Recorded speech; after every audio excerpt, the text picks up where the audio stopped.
I think when we think about this issue, when we talk about cyber, a couple of points I would just want to make for consideration of this group, and one is how we've already got into Google Glasses, right? That cyber is not just about a computer any longer.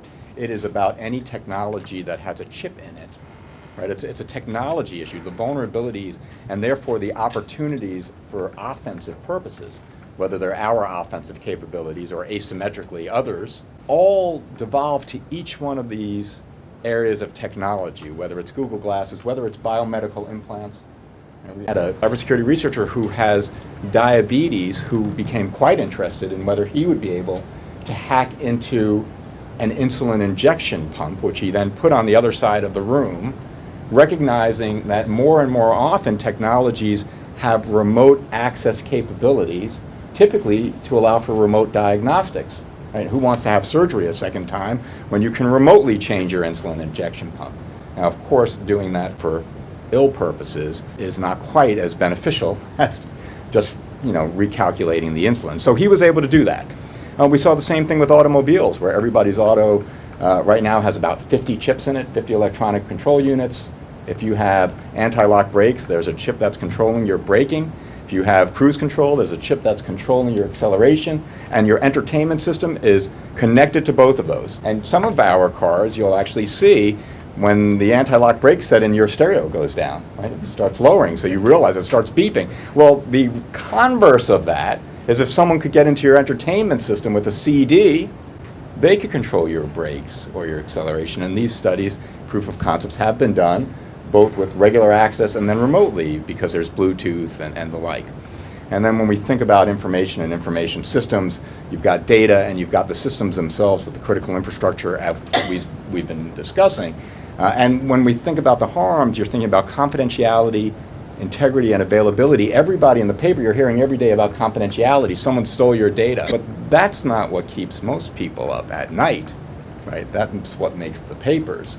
But the eventuality of having integrity problems where you cannot trust the data that you're seeing is far more of a problem, right? And so the idea of Google Glasses, right, or the idea that you just mentioned, right, where you could alter perceptions through technology. This is the digital equivalent of the Mission Impossible movies where you have the camera, you create the picture of an empty room, you put it at the right focal length, and then you can do anything in the room that you want. That's happening, and it has already happened by mistake for the electric power grid, where the sensors weren't sensing, it was saying everything is okay. Meanwhile, there was cascading electrical failures, and Midwest went without electricity because of that. Now, I'm reminded that anything that can happen by accident can happen on purpose. Right? And so that one was accidental, but don't get false sense of hope that when you see something, well, it wasn't intentional, because the bad guys are looking at those as possible exploits. And then we have issues of availability as well. Now, when we talk about availability, you're thinking of DDoS attacks, right? I can't get to my website. Well, that's okay. You might have saw what happened last year with Saudi Aramco, largest, wealthiest company in the world, where one day they find 30,000 plus computers had been completely wiped out. Just destroyed, right? It's not just a case where someone's going in to see information. So you can walk in and your infrastructure is gone, no backups or the like. But when we're talking about this level of availability, there's one area that, I mean, the 1 Second After is one of the most significant books ever, and for this incredible work to bring up the potential of what happens when technology is no longer available to us.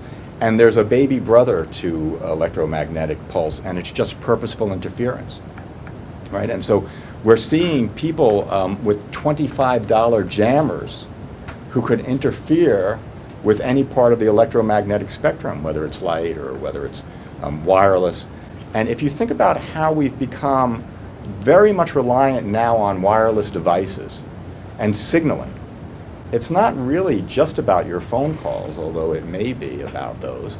It might not just be about being able to check your email, although it may be about that. It might be about critical infrastructure and the ability to actually change a train track through wireless communications.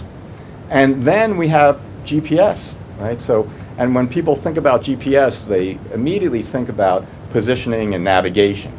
But the one other area of GPS that we've grown entirely reliant upon is timing. And so if you could interfere with GPS, the timing elements that we've relied upon for interoperability of all of our systems would then be destroyed as well. And we're seeing the $25 jammers being used by teachers in school because they just don't like the fact that kids' cell phones are going off, right? So then we start seeing it used by organized crime. Now think about a criminal, a common criminal, using a $50 jammer in a situation that requires emergency responders to talk with each other.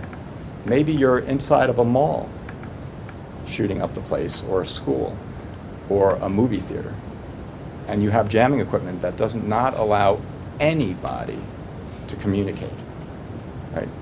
That starts to look significant. And if you raise that to spread that spectrum, we're hearing now all of the alarm systems of houses and places of business, they're telling you they're wireless. That's okay, right? Because now you can't clip the landline and use to.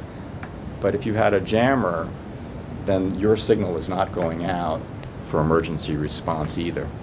And when you start taking this picture of how vulnerable all of these systems are, how increasingly personal they're getting, biomedical implants, devices that are changing your perception, critical infrastructure, all of our data, the entire economic system. And think about this.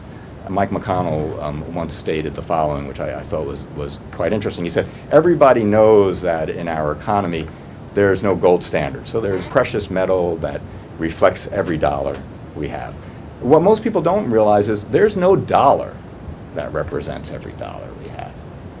At the end of the day, these are accounting entries that are getting rationalized, right, in the trillions of dollars. We've grown reliant upon data integrity and security for most everything, and increasingly so, in ways that we're very quick to market and not very prepared to have any sort of resilience or reliability or secondary systems in place should those fail. One of the really truly remarkable aspects I always felt about your novel is showing how in an area that is not densely populated, where you would think it most likely that people can survive without the technology, was still utter chaos, confusion, and death. And so you could only then imagine and extrapolate from there what is happening in the major cities. And when I hear people talk about a cyber 9/11 or a cyber Pearl Harbor, I'm quite dismissive of those as being appropriate analogies. But what I do believe is that we very much can see a cyber Katrina, where you don't have resources, you don't have potable water, you don't have electricity, you have all of the cascading harms that are reflected, which are every bit or more as devastating. And those are real possibilities, and nation states recognize it. China, years ago in the China Daily, in one of the publications, said that electronic warfare will make or break nations. It will be the life or death of nations. They recognize that. This is quite serious, and I appreciate the opportunity to discuss this with everyone here. And so I actually do think that there are solution sets here. One area I believe is that we have failed in any meaningful way to exercise common enterprise risk management. So we've treated the entire internet and all technologies as one thing, so that everyone needs the same level of privacy, everyone uses the same internet protocols. This is quite preposterous. When I go to the gas station, I can't use a diesel pump to put gas in my regular car just because the nozzle won't fit. But when I was working at the FBI, I had an unclassified computer, a secret computer, and a top secret computer, and I could use the same thumb drive to move data back and forth between all of them. Right? That has to change, and those computers were differentiated only by the sticker that was put on them, because the computers themselves were the computers that are available to you. So that's the first thing. We've got to figure out that there are different priorities and that our security posture needs to be different depending on those priorities. The second thing is that you cannot have meaningful security without meaningful threat deterrence. It's not a possibility. Threat deterrence. And so when you think through the risk model, you only have three levers to work from. You could lower the threat, you can lower the vulnerability, or you can lower the consequences. That's what you get to play with. Those are your opportunities. We have seen the almost tunnel-like focus on vulnerability mitigation, as though it were ever possible to create software and hardware that would be impenetrable. That is as absurd, or actually more absurd, than thinking of doing the same thing in the physical space, of having physical environments or people that are impenetrable to disease or intentional conduct. That is not in any way, shape, or form a possibility. It is even worse, I would posture, in the technology era, because it's less static than a building, right? It's constantly evolving and changing, new software, new hardware, new applications, quicker to market. And so what you see as a result of this is that for crimes of opportunity, vulnerability mitigation has worked in the area of cyber. So you patch your systems, right? You update your software, and the common criminal doesn't break into your system. They break into the systems that haven't done that. That's the same as in the real world, right? If someone just wants a TV and your house has the door locked, they don't go to your house. They go to the one that doesn't. Now, query for a second, if everybody locked their doors, what would happen, right? That would raise the need of what your best practices need to be, because now all of a sudden they're going through windows, right? And then before you know it, everyone has bars on their windows. But that's not how we do things in the real world. We don't then start first with locks, then with bars, then with huge silos, and before you know it, everybody's living in underground bunkers. That's not how we work. We immediately shift to threat deterrence once standard vulnerability mitigation opportunities are not cost effective. And we put up alarms, we put up video cameras, and those basically say to the adversary, we concede the ground. It's no longer about us any longer, right? It's about you. You can get in, but now we're going to detect you, we're going to find you, and you will suffer penalty-based deterrence. It won't be worth it for you. Could you imagine if in your place of business the alarm went off at 3 in the morning and the monitoring company calls you and they say, someone just broke through the front door of your place of business, but don't be concerned, we have the locksmith on the way. How absurd, right? We don't do that, but every day, tens of thousands of times a day across this country, we have enemies who are trying to break into our critical infrastructure, into our military institutions, and the response has been to tell the Chief Information Security Officer, make sure you're continuously monitoring to patch your systems. It doesn't work, it won't work, it will never work. So the next strategic opportunity is, after we figure out what's important, to make sure that we build the software, hardware protocols necessary for assurance, attribution, and penalty-based deterrence. There are opportunities there that I think actually are a happy coincidence. And I would suggest that in a lot of areas where security is the most needed, the privacy rights are actually not the most necessary.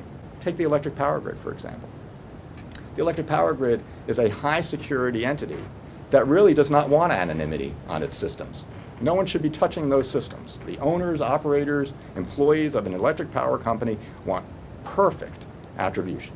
So that's an area that's ripe for new software, new hardware, new security institutions, new policies that say, if you are found in our infrastructure and we have designed the system for attribution, there will be penalties. That is an unacceptable, whether it's unilaterally or bilaterally or multilaterally. We have declared that to be a meaningful red line, hopefully.